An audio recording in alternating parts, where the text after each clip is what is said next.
നമസ്കാരം. മലയാളി വാർത്തയിലേക്ക് സ്വാഗതം. പ്രധാനമന്ത്രി നരേന്ദ്രമോദിയുടെ റഷ്യൻ സന്ദർശനമാണ് ഇപ്പോൾ വാർത്തകളിൽ ഇടം നേടുന്നത്. അദ്ദേഹത്തിന്റെ റഷ്യൻ സന്ദർശനത്തിൽ ക്രൂഡ് ഓയിൽ ഇടപാടുകളും ചർച്ചാ വിഷയമാകുമെന്നുള്ളത് ഉറപ്പാണ്.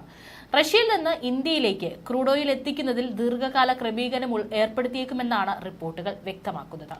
ഇന്ത്യയിലേക്ക് റഷ്യൻ ക്രൂഡ് കുറഞ്ഞ നിരക്കിൽ സുഗമമായി വിതരണം ചെയ്യുന്നതിനുള്ള ദീർഘകാല ക്രമീകരണത്തിന്റെ ആവശ്യകത സംബന്ധിച്ച് ഇരു രാജ്യങ്ങളും തമ്മിൽ ചർച്ച തുടരുകയാണെന്നും റിപ്പോർട്ടുകൾ സൂചിപ്പിക്കുന്നു.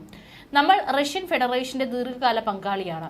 ദീർഘകാല ഇടപാടുകളെക്കുറിച്ച് നമ്മൾ റഷ്യക്കാരുമായി ചർച്ച നടത്തിയിട്ടുണ്ട്. നമ്മുടെ സ്വകാര്യ പൊതുമേഖലാ കമ്പനികൾ നേട്ടം ലഭിക്കുന്ന രാജ്യങ്ങളുമായി ദീർഘകാല കരാറുകൾ ഒപ്പിടുമെന്ന് എനിക്ക് ഉറപ്പുണ്ട് എന്നായിരുന്നു രാജ്യത്തെ പൊതുമേഖലാ സ്ഥാപനങ്ങൾ റഷ്യയുമായി ദീർഘകാല കരാറിന് തയ്യാറെടുക്കുന്നുണ്ടോ എന്ന ചോദ്യത്തിന് വകുപ്പ് മന്ത്രി ഹർദീപ് സിംഗ് പുരി വ്യക്തമാക്കിയത്. റഷ്യൻ ഓയിൽ ഭീമനായ റോസ്നെഫെറ്റ്സിന്റെ ചീഫ് ഇഗോർ സെച്ചിൻ ഈ വർഷം ഇന്ത്യയിലേക്ക് 2 തവണ സന്ദർശനം നടത്തിയിരുന്നു. ഈ സന്ദർശനങ്ങളുടെ ഭാഗമായി ഇന്ത്യ റഷ്യ ദീർഘകാല കരാറുകളെക്കുറിച്ച് ചർച്ച നടത്തിയിരുന്നുവെന്നാണ് എക്കണോമിക് ടൈംസ് റിപ്പോർട്ട് ചെയ്യുന്നത്. സ്റ്റേറ്റ് റിഫൈനർമാരായ BPCLും ഹിന്ദുസ്ഥാൻ പെട്രോളിയം കോർപ്പറേഷനുമാണ് പ്രധാനമായും റഷ്യയുമായി ടൈം ഡീലുകൾ ഒപ്പിടാൻ ശ്രമിക്കുന്നത്. ഉക്രൈൻ അധിനിവേശത്തിന് ശേഷം ഇന്ത്യയിലേക്കുള്ള ഏറ്റവും വലിയ എണ്ണ വിതരണക്കാരായി റഷ്യ തുടരുകയാണ്. റഷ്യയുടെ കടന്നുവരവോടെ പരമ്പരാഗത ശക്തികളായ ഇറാഖും സൗദി അറേബ്യയും 2-3 സ്ഥാനങ്ങളിലേക്ക് പിന്തള്ളപ്പെടുകയും ചെയ്തു. 2024 ജൂണിൽ റഷ്യയിൽ നിന്നുള്ള എണ്ണ ഇറക്കുമതിയിൽ വലിയ വർധനവാണ് ഉണ്ടായിരിക്കുന്നത്.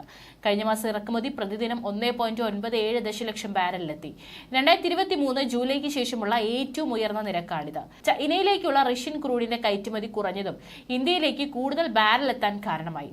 ഇന്ത്യൻ ഓയിൽ കോർപ്പറേഷന്റെ Bharat petroleum corporation, Hindustan petroleum corporation, Reliance industries പോലുള്ള റിഫൈനറികളും ഗണ്യമായ ഇറക്കുമതി നടത്തി.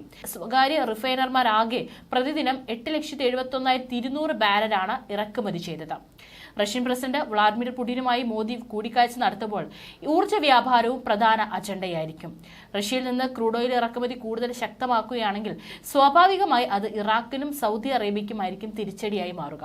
അതേസമയം ബ്രസീലിൽ നിന്നും വലിയ തോതിൽ ക്രൂഡ് ഓയിൽ ഇന്ത്യയിലേക്ക് എത്തിക്കാൻ രാജ്യത്തെ പ്രമുഖ ഓയിൽ റിഫൈനറിമാർ ശ്രമിക്കുന്നതായുള്ള റിപ്പോർട്ടുകളും കഴിഞ്ഞ ദിവസം പുറത്തു വന്നിരുന്നു.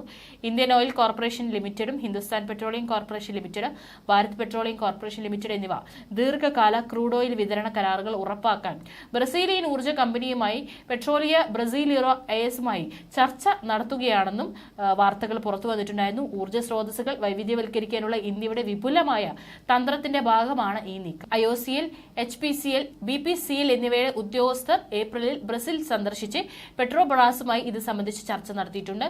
ദീർഘകാലത്തേക്ക് ഗ്യാരണ്ടീസ് ക്രൂഡ് ഓയിൽ സപ്ലൈ ഉറപ്പാക്കാനാണ് ചർച്ചകളിലൂടെ ലക്ഷ്യമിടുന്നത്.